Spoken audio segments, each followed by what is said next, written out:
Hello दोस्तों, आप लोग का एसडी टेक में स्वागत है। आज मैं आप लोग के लिए लेकर आया हूँ क्लास 10th का साइंस 1 का फर्स्ट लेसन का फर्स्ट लेक्चर।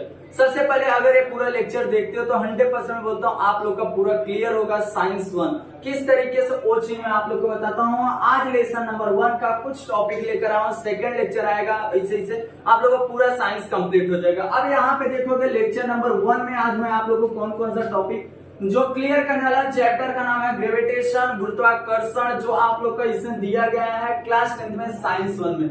सबसे पहले इसमें ग्रेविटेशन में आप लोग का क्लियर करूंगा, सेकंड फोर्स और मोशन, उसके circular motion and centripetal force क्या होता है, उसके बाद Kepler's law, most important question है केपलर्स लॉ, सेंट्रीपिटल फोर्स। अब इसे आप लोग को पूरा अच्छी तरीके से एक्सप्लेन करता हूँ क्या चीज है।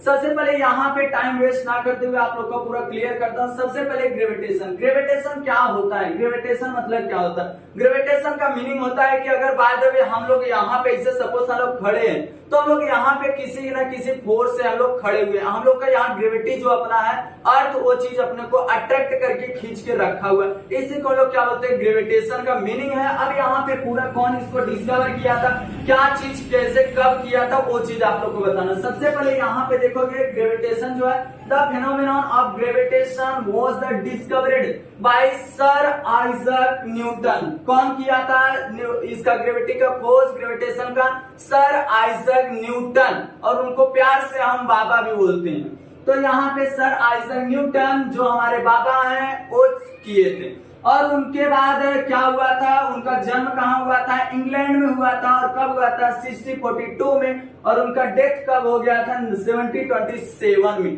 और यहाँ पे वो क्या क्या डिस्कवर किए थे, क्या क्या रूल दिए थे अपने को, वो चीज बता। तो सबसे पहले law of motion, equation of motion, and then उसके बाद थ्योरी ऑफ ग्रेविटी, और उसका बुक एक बना था जिसका नाम है प्रिंसिपिया।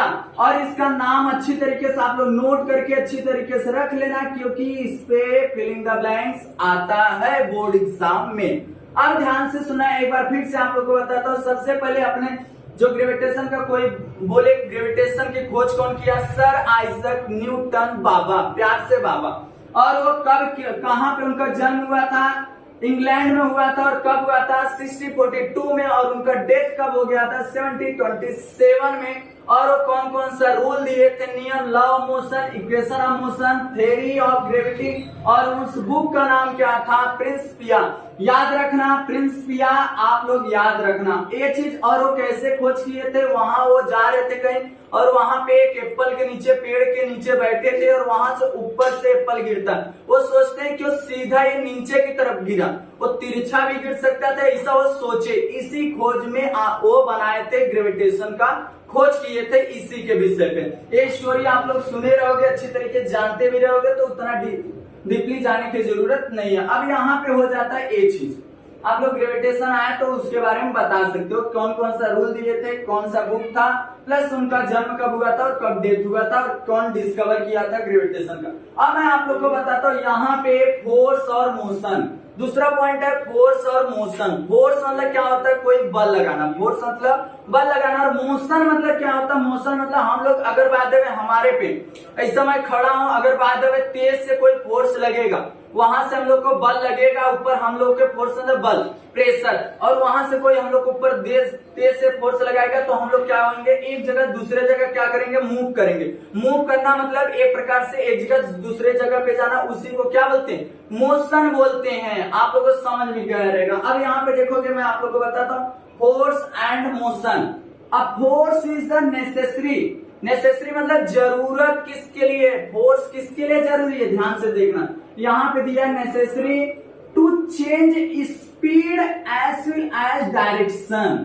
किसके लिए फोर्स जरूरत है, स्पीड और डायरेक्शन के लिए। स्पीड और डायरेक्शन के लिए वो चीज क्या जरूरत है, force, motion of an object. जब हम लोग का फोर्स लगेगा तब जाके हम लोग का स्पीड जो होता है, अगर हम लोग तेज से, सपोज मान लो हम लोग तेज से गाड़ी लेके जा रहे हैं और वहां पे आया टर्न, जो हम लोग करेंगे तो हम लोग क्या लगाए, फोर्स लगाए उसको रोके, तो हम लोग का स्पीड भी क्या हो जाएगा कम, और डायरेक्शन हम लोग चेंज करने के लिए क्या लगाते हैं, फोर्स लगाते हैं। कहीं ऐसे तेज से जा रहे हैं और वहां पे मोड़ आया, मोड़ने के लिए तो हम लोग क्या करेंगे, ऑन द स्पॉट ब्रेक लगाएंगे। वो क्या किया हम लोग, फोर्स लगाए, तो हम लोग का स्पीड क्या हुआ, कम हुआ, तब जाके हम लोग डायरेक्शन चेंज किए।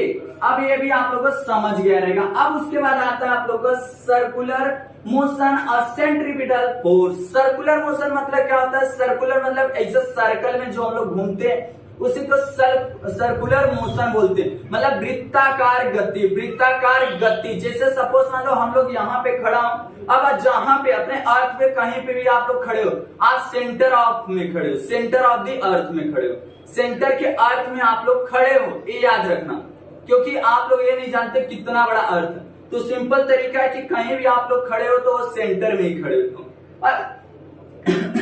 यहाँ पे देखोगे आप लोग सर्कुलर मोशन, सर्कुलर मोशन मतलब क्या होता है, एक सर्कल में क्या करना, घूमना। तो यहाँ पे क्या चीज है उसको मैं आप लोग को बताता हूँ। अब यहाँ पे आता है पेपर में सेंट्रीपिटल फोर्स का डिफिनेशन। सेंट्रीपिटल फोर्स का डिफिनेशन आता है, याद करके रख लेना, 100% ये पेपर में पूछा जाता है।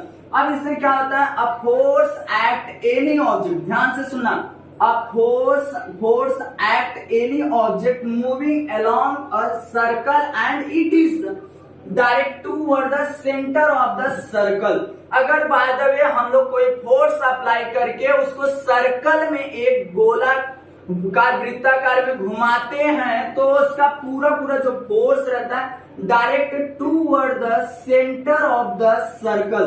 Centre of the circle by the way ये गोला है, यहाँ पे सर्कल है और यहाँ पे मैं खड़ा हूं और इस रस्सी से कोई ऐसा पकड़ के बचपन में घुमाते थे तो सब फोर्स कहाँ था, सेंटर में था। कहाँ पे, इस सेंटर में सब फोर्स लगा था। कहाँ पे, सेंटर में फोर्स लगा था। वही चीज है इसमें, a force act any object moving along a circle and it is directed toward the center of the circle. This is called centripetal force. उसी को क्या बोला जाता है, सेंट्रीपिटल फोर्स, क्योंकि इसका पूरा कहां पे भार आ रहा है, सेंटर ऑफ द सर्कल में। यही चीज आप लोग को यहाँ पे लिखना रहेगा। अब उसके बाद सबसे वेरी इंपॉर्टेंट क्वेश्चन जो आप लोग का है, जो है केप्लर्स लॉ। इस बार नहीं पूछा गया था बट 2024 में 100% ये क्वेश्चन आएगा।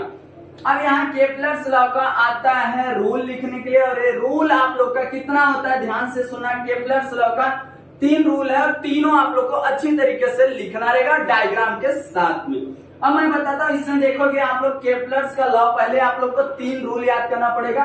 पहला रूल लिखोगे, अंदर इसको डायग्राम बनाओगे, दूसरा रूल लिखोगे, तीसरा और लास्ट में क्या करोगे, ध्यान से सुना, उसमें कुछ वर्ड है उसको आप लोग को ट्रिक से मैं बता दूंगा, याद हो जाएगा। अब यहाँ पे देखोगे फर्स्ट रूल क्या बोलता है केप्लर्स का, इसमें द ऑर्बिट, ऑर्बिट मतलब गोला, यहाँ पे मैं डायग्राम भी बना हूं, ऑर्बिट मतलब गोला of the planet and is an ellipse with the sun at one of the foci। इस तरीके से पहला वाला है कि मतलब the orbit of the planet is an ellipse with the sun at one of the foci। मतलब पूरा अगर ये चीज घूम रहा है तो सबका भार कहाँ पे, मतलब सब यहीं पे, सन एक ही जगह पे एक बार में देख सकता है, मतलब यहाँ पे है। ये क्या बोल रहा है, ध्यान से सुनना, the orbit of the planet is an ellipse with the sun at one of the foci। one of the foci मतलब एक ही केंद्र पे क्या करेगा, ध्यान देगा। याद रखना, फर्स्ट वाला हो गया, अंदर इस वक्त डायग्राम बनाना रहेगा। अब सेकंड वाला क्या बोलता है, द लाइन ज्वाइनिंग, ध्यान से सुनना, डायग्राम के बेस पे ही ये चीज रहता है। कभी ऐसा होता है डायग्राम दे देगा, उसके बोलेगा कौन सा लॉ पे है, वो चीज लिखना रहेगा। अब यहाँ पे the line joining the planet, the line joining ABCDEF जो लिखा हो प्लैनेट है, क्या है, प्लैनेट है, और बीच में सन है। अब the line joining the planet, the line joining जो है प्लैनेट से है, एंड क्या बोलता है यहाँ पे, एंड द सन स्वीप, जो सन होगा ये बीच का वो स्वीप करेगा। स्वीप मतलब या एक जगह दूसरे जगह जब सरकेगा वो equal area in equal interval of time, मतलब जब एक जगह दूसरे जगह जाएगा सन तो इक्वल एरिया कवर करेगा इन इक्वल इंटरवल टाइम। जितना टाइम में दिया रहेगा एक जगह दूसरे जगह का, उतना टाइम में दूसरा भी दूसरे जगह जाएगा। अगर बात है यहाँ से ए से बी तक जितना टाइम लग रहा है, इतना कवर करने में जितना समय लग रहा है, उतना सेम बी से सी तक जाने में भी उतना ही समय लगेगा, उससे ज्यादा नहीं लगेगा, और उतना ही आप लोग डिस्टेंस कवर करके देगा। यहाँ पे वही चीज बोला, देखो the line joining the planet and the sun sweep equal area in equal interval of a time. याद रखना। अब उसके बाद यहाँ पे थर्ड वाला सबसे इजी, अगर ये याद कर ले तो बस ये याद कर लो, आप लोगों का पूरा डेफिनेशन है थर्ड वाला याद। देखो क्या दिया, the square of the it period, the square of the period, the square of it period मतलब क्या होता है, टाइम, उसका स्क्वायर हो गया। और उसके of the revolution around the sun is a directly proportional, इसको तो क्या बोलते हैं, directly proportional to the cube of mean. Cube of mean यहाँ पे क्या रहेगा, क्यूब रहेगा, ध्यान से सुना, वहां पे क्यूब रहेगा, cube of mean of the distance. ये क्या हो जा रहा है, डिस्टेंस हो जा रहा है, दोनों के बीच का distance of the planet from the sun, ध्यान से सुना एक बार, the square of the it period of revolution around the sun is directly proportional to the cube of mean distance of the planet from the sun. Easily आप लोग याद कर सकते हो। और यहाँ पे देखो, अगर ये हम लोग डायरेक्टली प्रोपोर्शनल को हटाते हैं तो वो चीज नीचे चले जाएगा, यहाँ पे हो जाएगा। अब ये चीज यहाँ पे होने के बाद यहाँ पे बराबर आ जाएगा और ये के हो जाएगा, इसके जगह पे क्या हो जाएगा, के कांस्टेंट हो जाएगा। इजिली आप लोग इस तरीके से पहला जो लेक्चर था आप लोग का खत्म होता है। अब मैं मिलता नेक्स्ट वीडियो में इसी तरीके से इंफॉर्मेशन भरी वीडियो के साथ लेक्चर नंबर 2 लेकर। तो बस इतना करना है आप लोग को, जितना हो सकता है इस वीडियो को शेयर करना अपने दोस्तों में।